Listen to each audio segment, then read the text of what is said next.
Imagine a plant that doesn't just grow, it mines the earth. A plant that reaches 6 to 10 feet below the surface, pulling up nutrients most crops will never touch. A plant that can regrow itself again and again, turning into fertilizer every few weeks, with no costs, no inputs, and no end. For a brief moment in history, scientists believed this single plant could replace our dependence on chemical fertilizers. So what happened? Why did modern agriculture walk away from something so powerful? The answer isn't simple. It's not just about safety concerns or industry influence. It's about what happens when a system built on control meets a plant designed for abundance. And at the center of this story is a plant most people have never heard of, Comfrey. Specifically, a remarkable strain known as Bocking 14. At first glance, Comfrey doesn't look extraordinary. Each spring, it pushes up thick, broad leaves, forming a dense cluster of green. But the real magic isn't what you see above the ground. It's what's happening beneath it. Comfrey sends down a deep taproot, sometimes reaching as far as 10 feet into the soil. While most crops rely on nutrients in the topsoil, Comfrey drills deep into untouched mineral layers. From these depths, it pulls up essential nutrients: nitrogen, phosphorus, calcium, and especially potassium. These nutrients are stored in its leaves, effectively turning the plant into a living reservoir of fertility. Once established, Bocking 14 becomes incredibly productive. You can cut it back to the ground 4 or even 5 times in a single growing season, and within just a few weeks, it returns thick, lush, and ready to harvest again. Over the course of a year, an acre of Comfrey can produce astonishing amounts of biomass. In some historical trials, yields reached up to 100 tons per acre. That's not a theoretical figure. It was observed repeatedly in mid-20th century agricultural experiments, even on poor quality soils. But the real value of Comfrey isn't just in how much it grows, it's in what it contains. Its leaves are packed with nutrients. Nitrogen levels typically range between 2 to 3%, while potassium can reach as high as 7%. That's significantly higher than many traditional manures. And unlike slower organic materials, Comfrey breaks down extremely fast. When you cut the leaves and lay them on the soil, they begin decomposing almost immediately. Within 48 hours, they can transform into a dark, nutrient-rich layer, feeding the soil and everything living within it. This rapid breakdown happens because Comfrey leaves are low in fiber and rich in proteins, making them highly attractive to soil microbes. The result is a fast, efficient nutrient cycle, one that repeats itself again and again. No plowing, no replanting, no synthetic inputs. Just cut, drop, and let nature do the work. Over time, Comfrey doesn't just feed plants. It improves the soil itself. Its deep roots break up compacted layers, improve drainage, and create pathways for air and water. Given enough years, a Comfrey patch can transform depleted ground into rich, living soil. This is what makes it so unique. It's not just a fertilizer. It's a self-renewing fertility system. And yet, despite all this potential, it never became mainstream. To understand why, we have to look at the person who brought it into the spotlight. In the 1950s, a British horticulturist named Lawrence D. Hills became fascinated with At the time, the world was still recovering from war, and concerns about food security were widespread. Hills believed Comfrey could play a role in solving that problem. In 1954, he founded an organization dedicated to researching organic growing methods. His goal was bold but simple: prove that Comfrey could sustain crops and livestock without the need for chemical fertilizers. But there was a challenge. Wild Comfrey had a reputation for spreading aggressively. It produced seeds that could easily escape into surrounding areas, making it difficult to control. Farmers were unlikely to adopt a plant that might take over their land. So, Hills focused on developing a new type of Comfrey, one that would retain its productivity, but eliminate the risk of uncontrolled spread. He collected different varieties from across the country and began growing them side by side, carefully observing their traits. After years of selection and experimentation, one strain stood out. This was Bocking 14. It was sterile, meaning it didn't produce viable seeds. It stayed exactly where it was planted. It also showed strong resistance to disease and delivered exceptionally high nutrient levels, especially potassium. It was, in many ways, the ideal version of Comfrey. Hills didn't keep it to himself. Instead, he shared it freely. He distributed root cuttings to gardeners, small farmers, and researchers. His vision wasn't about profit, it was about resilience.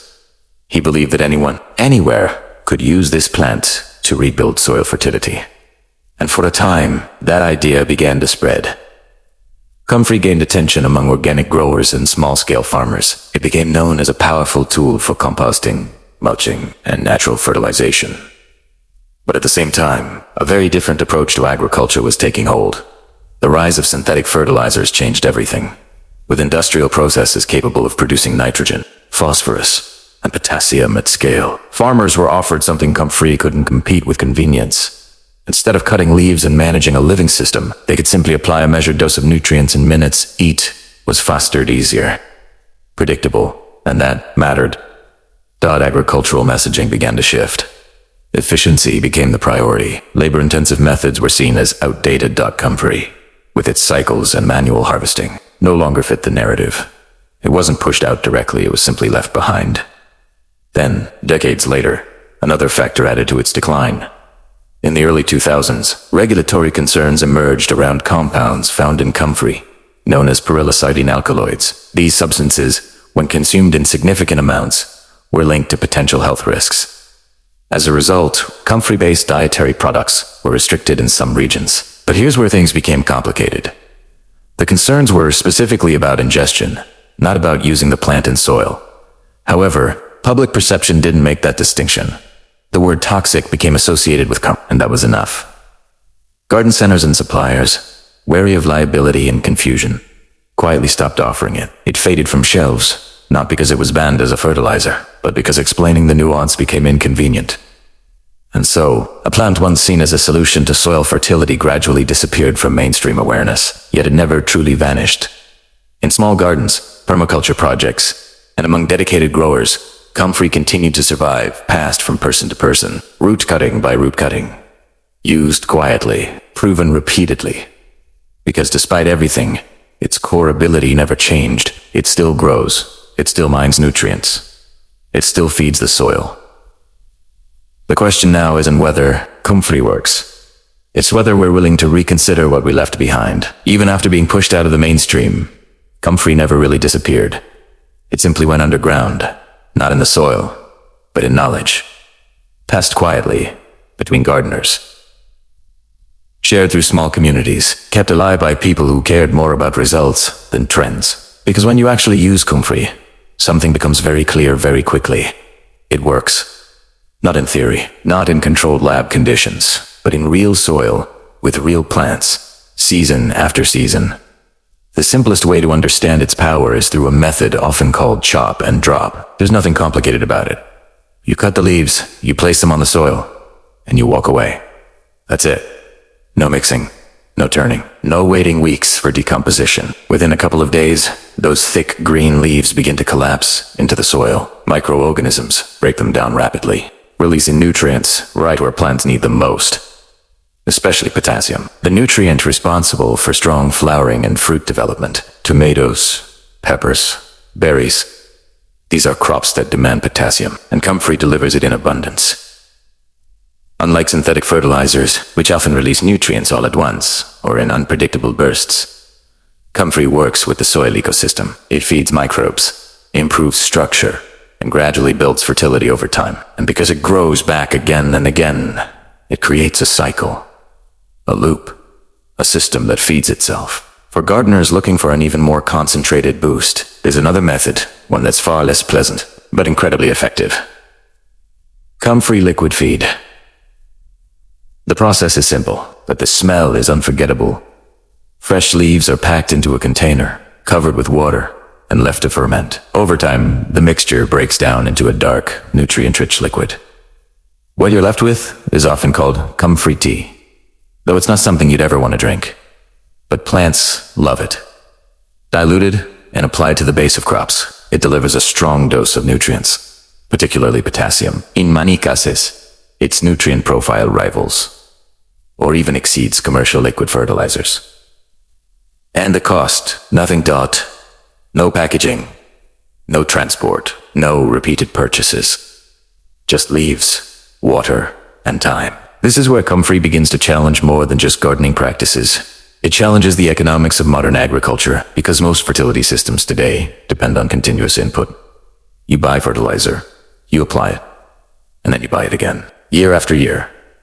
Comfrey breaks that cycle. Planted on, say, and it can continue producing for decades. Some patches have been known to thrive for 15 to 20 years or more without replanting. During that time, they generate massive amounts of biomass, all of which can be returned to the soil. It's not just sustainable, it's regenera.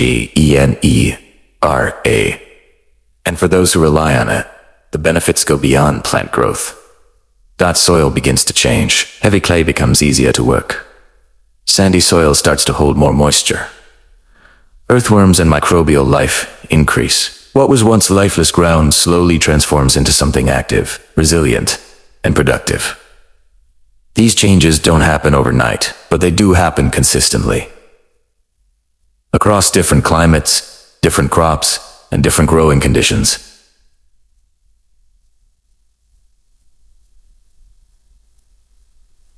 The pattern repeats, which raises an important question.